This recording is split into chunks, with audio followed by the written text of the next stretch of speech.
সরকারি চাকরিজীবীদের দীর্ঘ ১১ বছরের অপেক্ষার অবসান ঘটিয়ে নতুন অর্থবছর থেকে নতুন পে স্কেল কার্যকর ঘোষণা দেওয়া হলেও এখনও বহুল প্রতীক্ষিত গ্যাজেট প্রকাশ হয়নি। বেতন ঠিক কত বাড়ছে বা কোন গ্রেডে কি পরিবর্তন আসছে, এই সব বিষয়ে চূড়ান্ত সিদ্ধান্ত এখনও আনুষ্ঠানিকভাবে না জানালেও সরকারের উচ্চ পর্যায়ের পর্যালোচনা শেষে এই নতুন বেতন কাঠামো ধাপে ধাপে বাস্তবায়ন করা হবে বলে জানানো হয়েছে।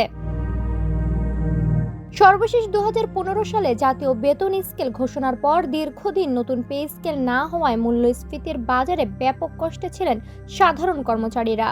পরিস্থিতি বিবেচনায় ২০২৫ সালে সাবেক অর্থ সচিব জাকির আহমেদ খানের নেতৃত্বে গঠিত জাতীয় বেতন কমিশন কর্মচারীদের বেতন ১০০ থেকে ১৪০% পর্যন্ত বাড়ানোর সুপারিশ করে, যেখানে সর্বনিম্ন বেতন ৮,২৫০ টাকা থেকে বাড়িয়ে ২০,০০০ এবং সর্বোচ্চ বেতন ৭৮,০০০ থেকে বাড়িয়ে ১,৬০,০০০ টাকা করার প্রস্তাব দেওয়া হয়েছিল। বর্তমান সরকারের গঠিত উচ্চ পর্যায়ের কমিটির খসড়া রূপরেখার ভিত্তিতে এখন গ্যাজেট চূড়ান্ত করা হচ্ছে।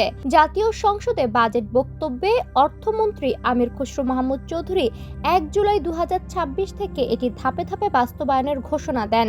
প্রধানমন্ত্রীর অর্থ ও পরিকল্পনা বিষয়ক উপদেষ্টা রাশেদ আল মাহমুদ তিতুমির জানান, কয়েকটা ধাপে এটি করা হবে এবং প্রথমেই মূল বেতন বা বেসিকটা বাড়ানো হবে। চলতি মাসের মাঝামাঝি বা শেষ নাগাদ এই গ্যাজেট প্রকাশ করা হতে পারে এবং কার্যকর হওয়ার পর বকেয়া সহ বেতন পরিশোধের বিষয়টিও সরকারের বিবেচনায় রয়েছে।